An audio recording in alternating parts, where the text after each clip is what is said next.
اچھا پھر آپ جیل سے رہا ہو گئے, میاں نواز شریف صاحب لندن چلے گئے, تو میاں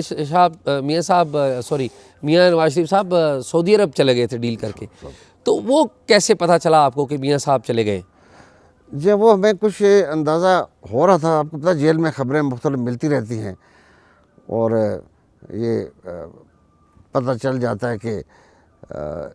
کیونکہ شہباز صاحب کو پھر کچھ عرصے میں ہم سے شفٹ کر دیا گیا تھا, اٹک جیل سے ان کو ہٹا دیا گیا تھا. تو پھر ہمیں خبر مل رہی تھی کہ کوئی ایسا کوئی کسی لیول کے اوپر عالمی سطح کے اوپر کچھ دوست ممالک ہیں وہ نواز شریف صاحب کو اور پوری فیملی کو لے جانا چاہتے ہیں. تو اس پہ پھر میں نے اور اعظم بھوتی صاحب نے ڈسکشن کی, اور ہم نے بھی آپس میں سوچا کہ یہ بجائے اس کے کہ یہاں پہ رہیں اور یہ جو ہمارے ملٹری ڈکٹیٹرز ہیں ان کی وجہ سے پورے ملک کو عذاب میں ڈالتے رہیں, اور اس عذاب سے کی تو وجہ جو ہے وہ میاں نواز شریف ہے, تو ان کو اگر ملک سے کچھ عرصے کے لیے جانا بھی پڑ جائے, ہمیں پتہ نہیں تھا کہ تفصیل کیا ہے, ان کی جلاوطنی کی تفصیل ہمارے علم میں نہیں تھی, لیکن یہ پتہ تھا کہ وہ کچھ سالوں کے لیے جائیں گے. تو پھر میں نے اور اعظم بھوتی صاحب نے ڈسکس کیا, تو ہم نے بھی ان سے کہا کہ چونکہ وجہ اس ملک میں وہ صرف آپ ہی کی وجہ پیش کی جا رہی ہے, تو آپ جتنا اگر اس ملک سے کچھ عرصے کے لیے علیحدہ ہو جائیں گے تو کم از کم سکون میں لوگ آ جائیں گے. آپ نے خود مشورہ دیا نواز شریف پھر صاحب؟ ہم نے ان سے کہا کہ آپ ضرور چلے جائیں, ایسا موقع ملتا. تو نواز شریف صاحب نے یہ بات خود آپ سے شیئر نہیں کی کہ ان کی کوئی ڈیل ہو رہی ہے, کوئی انڈرسٹینڈنگ؟ نہیں, انہوں نے ہمیں کوئی شیئر نہیں اور جب آپ نے کہا کہ آپ چلے جائیں تب بھی شیئر نہیں کیا انہوں نے؟ نہیں, انہوں نے اپنا ایک ہم نے چٹ بھیجی تھی ان کو, انہوں نے اس کے اوپر اپنا خالی دستخط کر کے ہمیں واپس کر دیا تھا. جیل سے چٹ بھیجی تھی دوسری بیرک انہوں نے میں؟ لکھ کے بھیجا تھا کہ یہ آپ ایسے کر لیں. اگر پوچھو اچھا یہ بتائیں سردار صاحب کہ نواز شریف صاحب جب چلے گئے اور بعد میں آپ لوگ بھی رہا ہو گئے, اس وقت کا دور جب آپ دیکھتے ہیں, یاد کرتے ہیں, مشرف صاحب تھے پاورفل, پھر 2002 کی اسمبلی بھی آئی, ہم نے آپ لوگوں کو دیکھا, تو سختیاں کتنی تھیں؟ دیکھیے جو آج سختی ہم دیکھ رہے ہیں وہ اس وقت ماشاء اللہ کے ہوتے بھی ایسی سختیاں نہیں تھی. یہ بات ضرور ہے کہ اعتصاب کو جنرل پرویز مشرف نے ایز اے ٹول استعمال کیا اپنے مخالفین کو نیچے گرانے کے لیے, اور اپنے نے پھر پیپلز پارٹی بھی توڑی تھی, پھر اسمبلی کو کاف لیگ بھی بنا لی تھی, پارلیمنٹیرین جو ان کا گروپ تھا پیپلز پارٹی کا وہ بھی قائم ہوا. اس طرح انہوں نے کافی توڑ پھوڑ کی تھی. لیکن جہاں تک جو پولیٹیکل اپوننٹس ہیں, بس میں جیل میں 3 سال رہا تو مجھے الحمدللہ میرے گھر میں مجھے کبھی کسی نے ہمارے دروازے کو کسی نے نہیں کھٹکھٹایا. جب وہ ملنا چاہتے تھے, یہاں کے کوئی انویسٹیگیشن کر رہے ہیں تو آ کے ملتے تھے, ٹائم رکھ کے آتے تھے, تو بڑے احترام کا ایک جذبہ موجود تھا. اب شاید غالباً صورتحال بالکل مختلف ہے. تو اس وقت ابھی گریسز موجود تھیں. جنرل مشرف نے پاکستان کو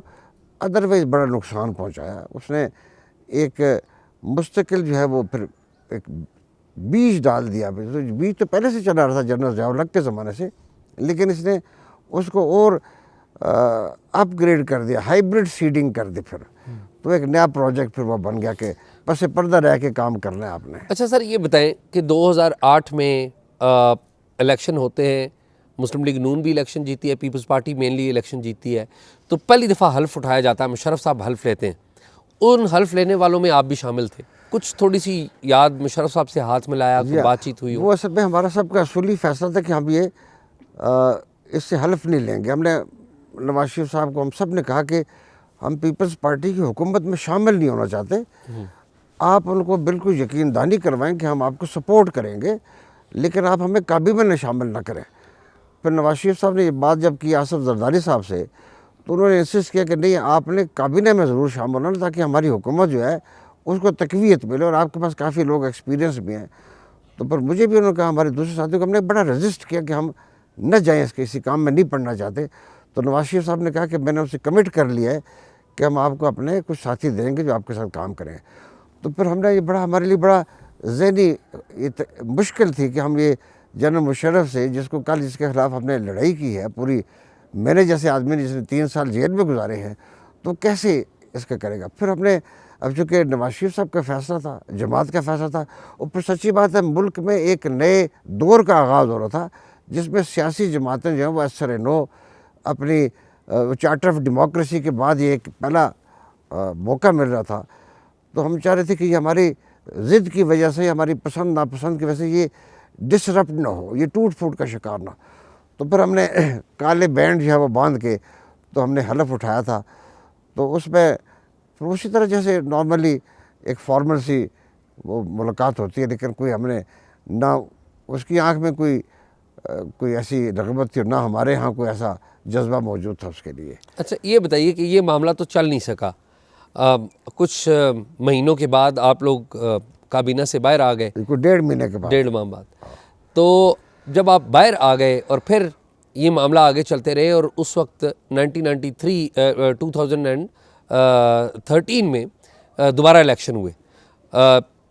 پیپلز پارٹی کی حکومت ختم ہو گئی، تو اب آپ دوبارہ نواز شریف صاحب کے ساتھ تھے، دوبارہ اقتدار میں آ جاتی ہے پی ایم ایل این، اور پھر آپ فیڈرل منسٹر بھی رہتے ہیں اور گورنر بھی رہتے ہیں، تھوڑا سا نہیں، میں 2013 میں قومی اسمبلی کا الیکشن جب مجھے ہرا دیا گیا، تو میں پھر صوبائی اسمبلی کا میرا ممبر بن چکا تھا، چونکہ دونوں سیٹوں پہ میں مسلسل لڑا کرتا تھا الیکشن۔ تو پھر وہ میں صوبے میں چلا گیا، تو وہاں پہ میں جب دیکھا تو میں نے اپنے آپ کو بڑا مس فٹ محسوس کیا، کیونکہ وہ 85 اور 88 کے درمیان جن لوگوں کو میں بیٹھا کرتا تھا اسمبلی میں، اس طرح کے لوگ نہیں تھے، تو میں بڑا اپنے آپ کو مس فٹ محسوس کرتا تھا۔ پھر کچھ عرصے بعد مجھے نواز شریف صاحب نے کہا کہ آپ گورنر بن جائیں، تو میں بڑا ریلیکٹنٹ تھا، میں اس عہدے کو لینا نہیں چاہتا تھا، کیونکہ یہ مجھے علم تھا کہ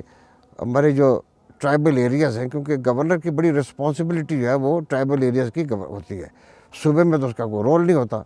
ماسوائے آئینی رول کے، تو لیکن اس وقت قبائلی علاقہ جو تھا وہ ایک علیحدہ اینٹی تھی، تو وہ پھر مجھے اس کی ذمہ داری تھی، تو وہاں پہ ملٹری کی بڑی پریزنس تھی، ملٹری آپریشنز بھی وہاں پہ ہو چکے تھے، وہ بہت بڑی تعداد میں مختلف قبائل جو تھے وہ پاکستان میں ڈسپلیس ہو چکے تھے، نکالے جا چکے تھے اپنے اپنے گھروں سے، اور کچھ ایریاز میں ان کو واپس بھی جا چکے تھے، تو مجھے یہ پتہ تھا کہ وہاں پہ کافی پریزنس بھی ہے، اور پھر بھی کچھ آپریشنز ڈیو بھی ہیں، ہونے والے ہیں۔ تو پھر وہ جب انہوں نے مجھے کافی انسسٹ کیا، کوئی 2-3 مہینے 4 مہینے لگ گئے اس بارے میں، وہ ناراض ہوئے کہ نہیں آپ کو کرنا چاہیے، بڑی قومی ذمہ داری ہے، تو پھر میں نے کہا ٹھیک ہے میں کر لیتا ہوں، تو پھر اس طرح میں۔ اچھا یہ بتائیے کہ اس وقت جس وقت آپ گورنر بنے تو وار آن ٹیرر ابھی چل رہی تھی، امریکہ کی جو جنگ تھی دہشت گردی کے خلاف، وہ ظاہر ہے پاکستان بھی اس کا اتحادی تھا، تو پاکستان آرمی وہ مین جنگ لڑ رہی تھی، آرمی چیف تھے راحیل شریف، آرمی چیف تھے، اور آپ گورنر تھے، یہاں پر 2-3 کور کمانڈر جو ہیں وہ رہے، تو کیسا تھا اس وقت ملٹری کا آپ کے ساتھ، جو گورنر کے آفس کے ساتھ جو ورکنگ ریلیشن شپ تھی وہ کیسی تھی؟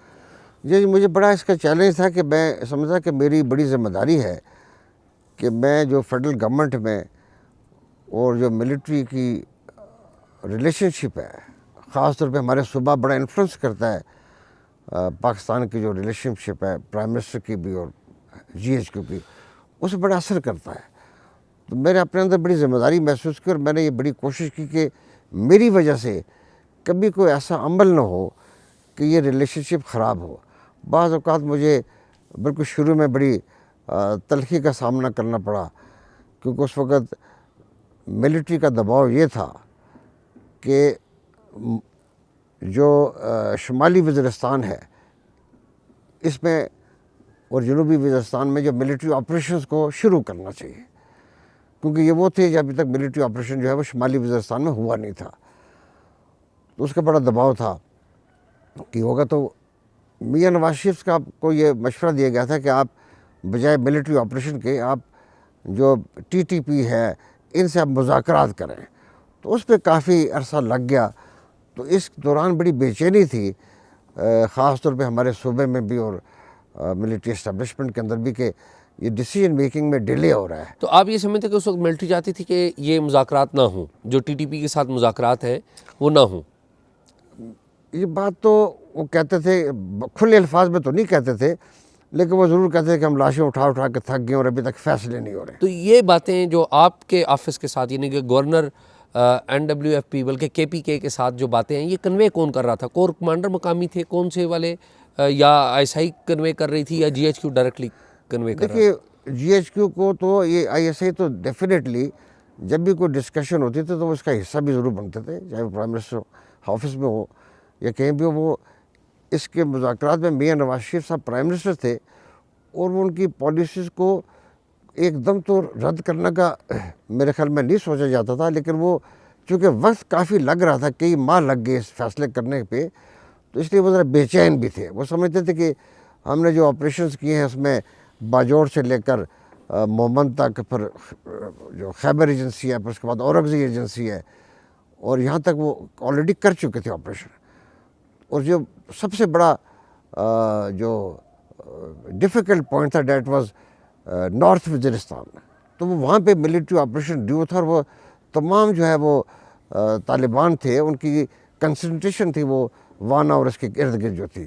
تو وہاں پر یہ باقاعدہ کئی سالوں سے اصل حکمرانی تو ملٹری کے بجائے یا سویلین حکومت کے بجائے وہ تو طالبان کے پاس رہی ہے۔ تو ٹیکنیکلی اس وقت ملٹری کی اتنی سپورٹ نہیں تھی مذاکرات کو؟ دیکھیے میں سمجھتا ہوں کہ وہ شاید وقت دینا چاہتے ہوں گے، لیکن میں نے نواز شریف صاحب کو یہ ضرور کہا تھا کہ جو طالبان کی جو لیڈرشپ ہے وہ 25 سے 45 سال کی ایج گروپ کے لوگ ہیں۔ آپ ان کے جو مائنڈ سیٹ ہے اس میں مذاکرات نہیں ہوا کرتے، یہ مذاکرات کبھی کامیاب ہو نہیں سکتے، کیونکہ یہ وہ لوگ ہیں جنہوں نے اپنا سب کچھ ختم کر کے اس ایک مشنری جذبے جو ان کا مشن تھا اس پہ کام کر رہے ہیں۔ تو میں نے کہا کہ یہ مذاکرات کامیابی کے مجھے امکانات نظر نہیں آتے۔ بہرحال آپ کوشش کرنے جو کر رہے ہیں، لیکن یہ ممکن نہیں ہوگا، کیونکہ جو یہ ایج گروپ میں آپ کو بتا رہا ہوں یہ مذاکرات والے نہیں ہوا کرتے۔ ٹرائبل سسٹم کے اندر آپ کو ایک خاص ایج گروپ ضرور چاہیے ہوتا ہے جہاں پہ آپ مذاکرات کرتے ہیں، تو نوجوانوں سے تو آپ کبھی مذاکرات میں کامیابی ہوا نہیں کرتے۔ تو پھر بالآخر وہ فیصلہ پھر ابنڈن ہوا، تو پھر ملٹری نے جب یہ فیصلہ کیا اور نواز شریف صاحب نے اس کو سپورٹ کیا کہ ہم شمالی وزیرستان میں ملٹری آپریشنز کریں گے، تو اس کے لیے پھر مجھے جب یہ کہا گیا تو میں نے کہا ٹھیک ہے اب آپ نے چونکہ کرنا ضروری ہے، تو میں نے ان سے پوچھا کہ کتنا وقت ہمیں چاہیے ہوگا اس کے لیے، کیونکہ آپ نے پوری آبادی کو وہاں سے نکالنا ہے اور یہ لوگ جب بکھر جائیں گے تو ہم نے ان کو واپس ریپیٹریٹ بھی کرنا، اور یہ میری ذمہ داری ہوگی کہ I would like them to go back, ان کو اپنے گھروں میں جانا ہے۔ تو مجھے جو شروع میں کہا گیا کہ وہ انہوں نے کہا جی چند ماہ لگیں گے، 3-4 مہینے لگیں گے، تو میں نے پھر اپنے ذہن میں رکھ لیا کہ 3 ماہ سے زیادہ ہم 6 ماہ بھی لگ سکتے ہیں۔ تو اس طرح ہم نے پلان کیا کہ ہم ان کو کیسے کریں، لیکن سچی بات ہے کہ یہ بڑا مشکل مرحلہ ہوتا ہے کہ جو لوگ آپ آبادی کو چند گھنٹوں میں ان سے کہتے ہیں کہ آپ یہاں سے نکلیں، تو ان کی ہر کچھ ان کو چھوڑ کے جانا پڑتا ہے۔ ایک بڑی تکلیف دہ صورتحال ہے۔ ایک لوگ اپنے گھروں میں اپنے صدیوں سے وہاں رہ رہے ہیں، ان کی نسل در نسل وہاں رہ رہی ہے، تو جب آپ ان کو ڈسپلیس کرتے ہیں، ان کے گھر سے نکالتے ہیں ملٹری آپریشنز کے نام پر، تو آپ یہ سمجھ لیں کہ آپ ان کی تاریخ اجاڑ رہے ہیں، ان کے گھر کی تاریخ ہوتی ہے وہ اجڑ جاتی ہے۔ تو سردار صاحب وہ ملٹری آپریشن تو ہم نے دیکھ لیا، وہ ہوا، اور یہ چیزیں اسی طرح چلتی رہیں۔ مرکز میں نواز شریف صاحب پھر چلے گئے، پھر آپ مرکز میں فیڈرل منسٹر، ایویشن کے فیڈرل منسٹر بھی رہے، گورنر کا عہدہ آپ نے چھوڑ دیا تھا، یہ خود چھوڑا تھا آپ نے یا میاں صاحب کی خواہش تھی کہ آپ چھوڑیں؟ یہ میں نے خود چھوڑا تھا، کیونکہ میں یہ سمجھ رہا تھا کہ ابھی ایک میں نے پروسیس جو جس کے لیے میں وہاں رکا ہوا تھا، وہ ایک تو ملٹری آپریشنز کے بعد میری ذمہ داری تھی کہ جو لوگ ڈسپلیسڈ ہیں ان کو میں خیریت سے اپنے گھروں میں واپس پہنچا سکوں، اور اس کے لیے بہت بڑا ٹاسک ہوتا ہے، کیونکہ وہ جب آپ ملٹری آپریشن کرتے ہیں تو ان کی ہر چیز پھر تباہی کا شکار ہوتی ہے، وہاں پہ گھر جو ہے وہ تباہ ہوتے ہیں، کیونکہ آپ کو ملٹری آپریشنز میں لوگ جو ہیں وہ اس گھروں میں چھپ جاتے ہیں، آ کے جو ٹیررسٹ ہوتے ہیں، پھر ان کے بازار اجڑتے ہیں، پھر ان کے کاروبار اجڑتے ہیں، تو ہر چیز تباہ حال تھی۔ تو ان کی ریپیٹریشن کے ساتھ ہمیں پھر ایک نیا پروگرام میں نے بنانا تھا کہ میں ان کو نہ صرف ان کی ریہیبلیٹیشن ہو، ان کے تمام جو پانی ہے، بجلی ہے، اور سکولز ہیں، ہاسپٹلز ہیں، روڈز ہیں، ان کو ہم دوبارہ بحال کر سکیں، بلکہ ان کو دوبارہ گھروں میں بسانے کے لیے ہم ان کو کوئی اسکیم دے سکیں۔ تو میرا جو آبجیکٹیو تھا وہ یہ تھا کہ میں ان کو کس طرح اپنے گھر پہنچاؤں۔ تو میں نے اس سارے ملٹری آپریشنز میں میں نے نیا کام یہ بھی کیا تھا کہ جتنے ڈسپلیس لوگ تھے ان کو میں نے پر منتھ ان کا ایک وظیفہ جو ہے میں نے پرائم منسٹر صاحب سے منظور کرا کے تو ہم نے ان کو دیتے تھے، اور وہ بڑی دلچسپ بات ہے کہ وہ ہم ان کو بائی جو ہمارا ٹیلی فون ہوتا ہے یہ فون کے پے سسٹم سے ہم ان کو دیتے تھے، کیونکہ مجھے علم ہوتا ہے کہ جب یہ ہمارے لوگ اتنی قسم پرسی اور بدحالی کا شکار ہوں تو حکومتی ادارے جو ان سے رعایت نہیں کرتے. تو مجھے اس بات کا ہمیشہ خدشہ رہا کہ اگر میں نے ان کو کسی دفتر کے حوالے کر دیا ان کے اس وظیفے کے لیے تو وہ تو یہ بیچارے لٹ جائیں گے. تو پھر میں نے فوری طور پر جو ہے وہ ٹیلی فون جو کمپنیز ہیں، موبائل کمپنیز، ان کے ساتھ اور پھر عسکری بینک کے ساتھ مل کے تو ایک پروجیکٹ ہم نے ڈیولپ کیا کہ جس میں ہر ایک خاندان کے سربراہ کو وہ پیسے اس کے گھر میں ملا کرتے تھے. وہ کسی جگہ جا کے اپنے کیش کروا لیتا تھا تو اس سے ہمیں ایک اور انفارمیشن بھی آ جاتی تھی کہ جتنے بھی ڈسپلیس لوگ یہ پاکستان کے کس کس حصے میں موجود ہیں، تو وہ بھی ہمارے پاس ریکارڈ آ جاتا تھا. تو اس دوران جنرل رحیل شریف سے بھی آپ کا انٹریکشن رہا، تو کیسا لگا جنرل رحیل شریف کے ساتھ آپ کا انٹریکشن کیسا رہا؟ دیکھیے میں سمجھتا ہوں کہ جتنے بھی ملٹری لیڈرشپ رہی ہے جنرل کیانی کے بعد، وہ جنرل کیانی نے ملٹری آپریشنز کا آغاز کیا تھا خیبر صوبہ سرحد میں، خیبر پختونخوا میں اس وقت، اور وہ سوات سے لے کر پھر یہ سارے باجوڑ میں بھی اور دوسرے علاقوں میں مومن تک وہ گیا. انہوں نے ان کا تو ایک ہی مشن رہا کہ ہم نے یہ وار آن ٹیرر کو بھی ہم نے اس میں شامل ہونا ہے اور پاکستان سے ہم نے بظاہر اپیرنٹلی ہم نے ٹیررزم کو ختم کرنا ہے، لیکن فی الواقع چیزیں ہوتی نہیں تھیں. یہ بڑی عجیب بات ہے کہ پاکستان پچھلے 45 سالوں سے 42 ایئرس یا 40 ایئرس کہہ لیں، یہ مسلسل جو ہے اس کوشش میں پہلے ان کے جو وار تھی اگینسٹ رشیا اس میں شامل رہا، پھر اس کے بعد امریکہ کے خلاف جنگ ہوئی تو پھر ہمیں ایک اور حیثیت میں اس کے ساتھ شامل ہونا پڑ گیا امریکہ کے حق میں. لیکن ہماری تو انوالومنٹ افغانستان کے مسئلے پہ رہی ہے، پچھلے 40-42 سالوں سے رہی ہے، تو پاکستان کو بڑی قیمت ادا کرنی پڑی ہے. لیکن یہ بات میں نے جنرل رحیل شریف سے جب انہوں نے مجھے دعوت دی کافی کے لیے GHQ میں میرے استعفے کے بعد، تو میں ان سے ملا تو انہیں پوچھنے لگے کہ آپ کو ہمیں مشورہ دے سکتے ہیں. تو میں نے کہا کہ میں آپ کو ایک ہی مشورہ دے سکتا، 2 مشورے میں کہوں گا آپ کو. ایک تو آپ اپنی افغان پالیسی جو ہے اس کو آپ اپنی اسٹاک ٹیکنگ کریں، آپ اس کو خود سمجھیں، اپنے اندر بیٹھ کر اس کے اوپر بڑی ڈسکشنز کرائیں، کیونکہ اب یہ پالیسی جیسے بدلنے کی انتہائی ضرورت ہے. یہ ہمیں بھی کھپا رہی ہے، ہمارے ملک کو معاشی طور پر بھی اور سماجی طور پر تباہ بھی کر رہی ہے، اور پھر ہمارا پوری کوئی لائن آف ڈائریکشن نہیں بن رہی، اور یہ مسلسل کھچاؤ کا بھی ذریعہ بن رہی ہے سویلین اور لیڈرشپ اور ملٹری لیڈرشپ کے درمیان. تو آپ اس کے اندر سوچیں، غور کریں. آپ بے شک اس کو فارن آفس کو مت شامل ہو، پرائم منسٹر کو مت آپ شامل کریں، آپ اپنے اندر ڈسکس کریں اور خود آپ نتیجے پہ پہنچیں کہ اب اس کو چھوڑ دینا چاہیے، اس میں اندر تبدیلی کرنی. اور دوسرا میں نے ان سے مشورہ دیا تھا کہ آپ امریکہ پہ اعتماد کرنا چھوڑ دیں. تو یہ 2 میں نے ان کو مشورے دیے تھے. بدقسمتی سے یہ دونوں باتیں جو ہیں وہ کسی نے نہیں مانی. یہ جو افغان پالیسی ہے اور ٹیررزم کی آپ نے بات کی، اتفاق کی بات ہے آپ ایبٹ آباد سے تعلق رکھتے ہیں اور یہاں سے تھوڑی دور فاصلے پر ہے اسامہ بن لادن کا وہ گھر جہاں پر ان کو نشانہ بنایا تھا امریکہ نے. تو اسامہ بن لادن اتنا عرصہ کچھ رہتے رہے، آپ اتنے انفلوئنشل آدمی ہیں، اتنا عرصہ یہاں پر ممبر منتخب ہوتے رہے، تو آپ کو پتہ نہیں لگا اسامہ بن لادن یہاں پہ رہتے تھے؟ نہیں، صحیح بات ہے. دیکھیں جی، ہماری یہ ٹیریٹری نہیں تھی. دوسرا ہمیں اس بات کا امکانات تو ہمیشہ تھے کہ جب یہ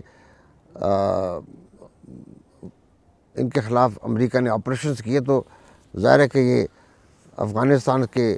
تورا بورا سے نکل کے ان کو کہیں دوسری جگہ جانا ہی تھا، اور یہ ہمیں پتہ تھا کہ اور جگہ جانے کی ان کی نہیں ہے. دنیا بھر میں کوئی ملک ان کو لینے کے لیے تیار نہیں ہو سکتا. لیکن چونکہ ہمارے اس علاقے میں ایسا کوئی امکان نہیں تھا تو ہم نے اس طرف غور نہیں کیا. میرا زیادہ اپنا ذاتی خیال تھا کہ یہ کہیں بارڈرز کے قریب ہوں گے، کیونکہ وہاں پہ ان کے لیے زیادہ آسانی میسر ہوگی، وہاں پہ انوائرمنٹ بھی ہے، لوگ بھی ان کے ساتھ تعاون کرنے والے ہیں. تو مجھے اندازہ کبھی نہیں رہا کہ وہ یہاں پہ ہو سکتا ہے.